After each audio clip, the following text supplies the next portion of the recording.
लोग तो ये भी कह रहे हैं कि सारे के सारे जितने इंडिया में वेपन्स बनाए थे उन सबको टेस्ट करके वैसे मैं एक और उदाहरण बता दूं, इसमें कितनी गंभीरता से काम किया ये भी देखिए। अभी आपने देखा होगा कि एक वहां उसका नाम था शायद हाफिज सैफुल्ला, जिसने 2006 में टेररिस्ट कैंप पे, उस सीआरपीएफ कैंप पे टेररिस्ट अटैक किया था, और जिसने कई प्रकार के अटैक्स में उसका नाम आया था, आरएसएस हेडक्वार्टर पे भी किया था। अज्ञात लोगों ने उसको मार दिया है।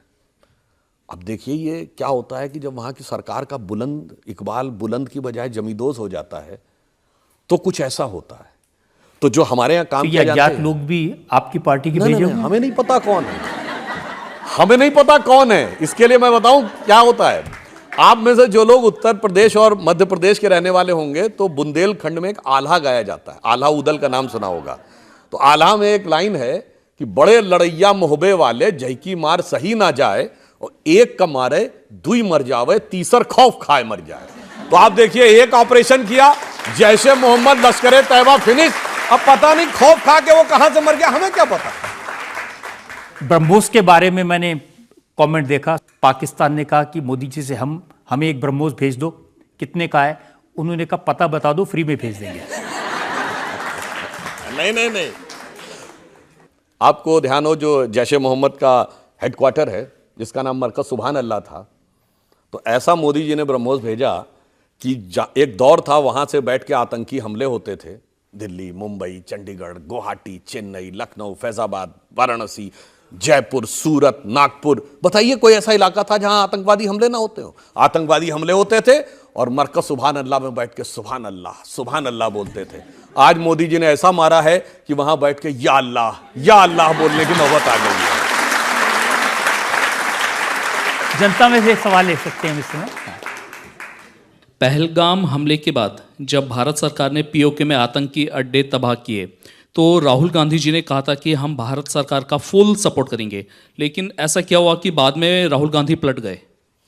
देखिए, ये मुझे लगता है इसका उत्तर तो कांग्रेस पार्टी या राहुल गांधी जी का कोई प्रवक्ता दे सकता है, मगर अलटना पलटना जो है वो कांग्रेस पार्टी की फितरत में रहा है। और वैसे जिस दौर में उनकी दौरे हुकूमत थी तो फुल सपोर्ट नहीं करना था, केवल सेना जो करने को तैयार थी उस पर शांत रहना था। बराक ओबामा ने अपनी किताब प्रॉमिस लैंड में लिखा है 2010 में मनमोहन सिंह जी की वार्ता के आधार पर कि 2008 के बाद भारत की सेना कार्रवाई करने के लिए तैयार थी, मगर कांग्रेस सरकार ने इसलिए कार्रवाई नहीं की क्योंकि उसको लगता था इससे उपजे राष्ट्रवाद के वातावरण में बीजेपी को फायदा ना हो जाए।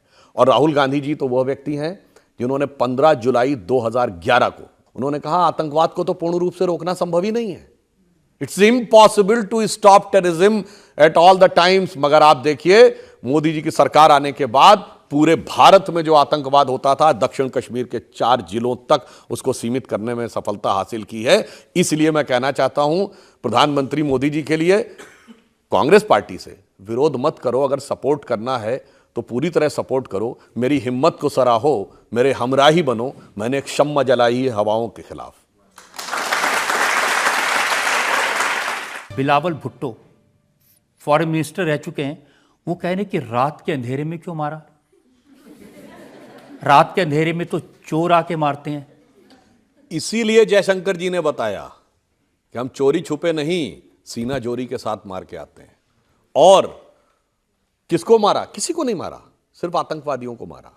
जो रक्षा मंत्री जी ने अपने वक्तव्य में बोला था श्रीनगर में, उन्होंने रामचरितमानस की सुंदरकांड की वह चौपाई कोट की थी कि जब अशोक वाटिका को उजाड़ा गया और हनुमान जी आए रावण के सामने, उन्होंने पूछा तुमने ऐसा क्यों किया? तो उन्होंने कहा जिन मोहि मारा तिन मोहि मारे, तही पर बांधे तने तुम्हारे। मैंने सिर्फ उनको मारा है जिन्होंने तुमको मारा है, जिन्होंने हमको मारा उनको मैंने मारा, जिन्होंने नहीं मारा उनको मैंने कुछ नहीं किया।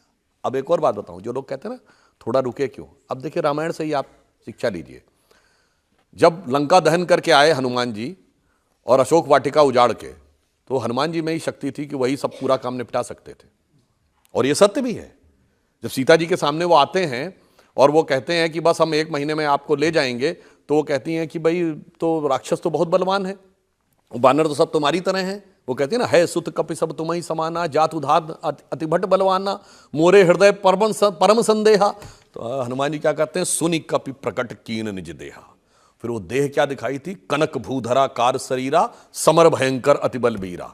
पहले दिखा दिया और फिर जानते क्या आखिरी वाक्य क्या बोला था, अब ही मां तुम्हें जाऊं लेवाई, अभी ले जा सकता हूं लंका को नष्ट करके, प्रभु आयस नहीं राम दोहाई। इससे हमारे प्रभु का, हमारी सेना का यश नहीं बढ़ेगा। तो हम सब कुछ अभी कर सकते थे, पर हमें यश भी पाना है, विजय भी पाना है।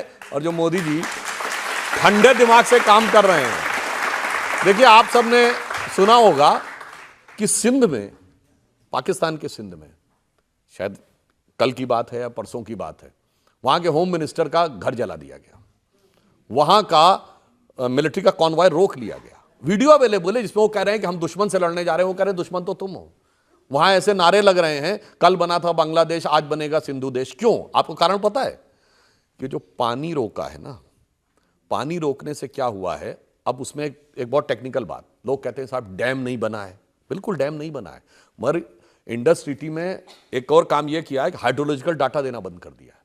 यानी अब कितना पानी है पहले बताते थे, बताइए अजीब बात है, हम क्यों बताएं हमारे यहाँ कितना पानी है, तो अब कभी 55 मीट्रिक टन हो जाता है, कभी 9 पे आ जाता है। तो अब क्या हो रहा है, पानी थोड़ा वहां कम हुआ है। तो जो एक नहर बन रही है पाकिस्तान के पंजाब में, जिससे कि सिंध में और कम पानी जा रहा था, उससे सिंध में रिएक्शन हो गया है कि हमारा बिल्कुल ही पानी काट लेना चाहते हैं, वैसे ही पानी कम हो गया है। तो अब इसे कहते हैं दिमाग से प्रयोग करना। और इसीलिए मैं एक पंक्ति में कहूंगा कि दरिया का सारा नशा उतरता चला गया। तो मोदी जी ने किया, पानी कम हो रहा है ना, दरिया का सारा नशा उतरता चला गया, तू मुझको डुबाता रहा और मैं उभरता चला गया। और